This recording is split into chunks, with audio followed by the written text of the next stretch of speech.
جیسے ہم اس دنیا میں رہتے ہوئے اپنے ماں اور باپ کے ساتھ نیکی کرتے ہیں، ایسے ہی ماں اور باپ کا اس دنیا سے وصال کے بعد بھی ان کے ساتھ نیکی کا حکم ہے۔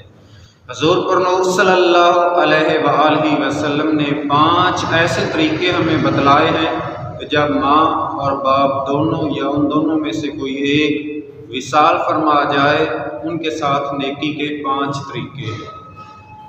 یہ حدیث سنن ابی داؤد شریف صحیح 6 میں موجود ہے۔ ابو اسید رضی اللہ تعالی عنہ بیان فرماتے ہیں کہ ہم نبی پاک صلی اللہ علیہ وآلہ وسلم کے پاس بیٹھے ہوئے تھے اور قبیلہ بنو سلمہ کے لوگ آئے، آ کر عرض کی، یا رسول اللہ علیہ وآلہ وسلم، جیسے اس دنیا میں ہم اپنے ماں اور باپ کے ساتھ نیکی کرتے ہیں، جب ہمارے ماں اور باپ اس دنیا فانی سے رخصت ہو جائیں تو کیا ان کے ساتھ نیکی کا پھر بھی حکم ہے؟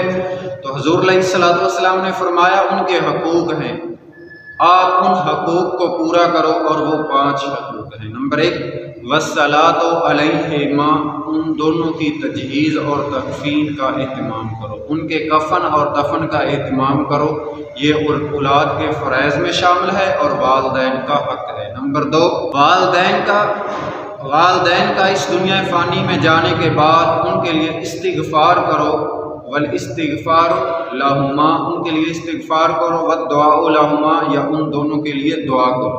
تم اس دنیا میں رہتے ہوئے ان کے لیے دعا کرو گے تو وہ دعا ان کو ضرور فائدہ دے۔ تیسرا، نبی مکرم صلی اللہ علیہ وآلہ وسلم نے فرمایا کہ جب تمہارے ماں یا باپ میں سے کسی نے اس دنیا میں کوئی وعدہ کیا ہے تو اس وعدے کو پورا کرو۔ چوتھا، حضور صلی اللہ علیہ وآلہ وسلم نے فرمایا، صلۃ رحمہ، ان کے جو رشتہ دار ہیں والد کے ددحال قبیلہ سے، ان کے ساتھ حسن سلوک کرو، والدہ کے ننہال قبیلہ سے، ان کے ساتھ حسن سلوک کرو۔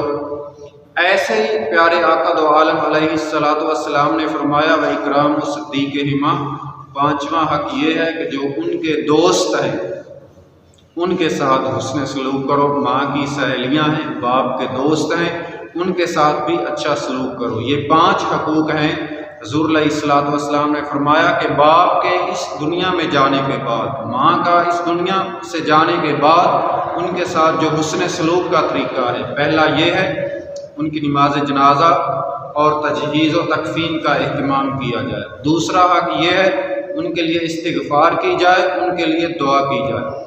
تیسرا حق یہ ہے کہ حضور علیہ الصلوۃ والسلام نے فرمایا کہ انہوں نے کوئی وعدہ کیا ہے یا اس کو پورا کیا جائے، یا انہوں نے اس دنیا میں کوئی وصیت کی ہے تو اس وصیت کو پورا کیا جائے۔ چوتھا، حضور علیہ الصلوۃ والسلام نے فرمایا ان کے رشتہ داروں کے ساتھ حسن سلوک کیا جائے، جو ماں کی وجہ سے رشتہ دار بنے یا باپ کی وجہ سے بنے، ان کے ساتھ حسن سلوک کیا جائے۔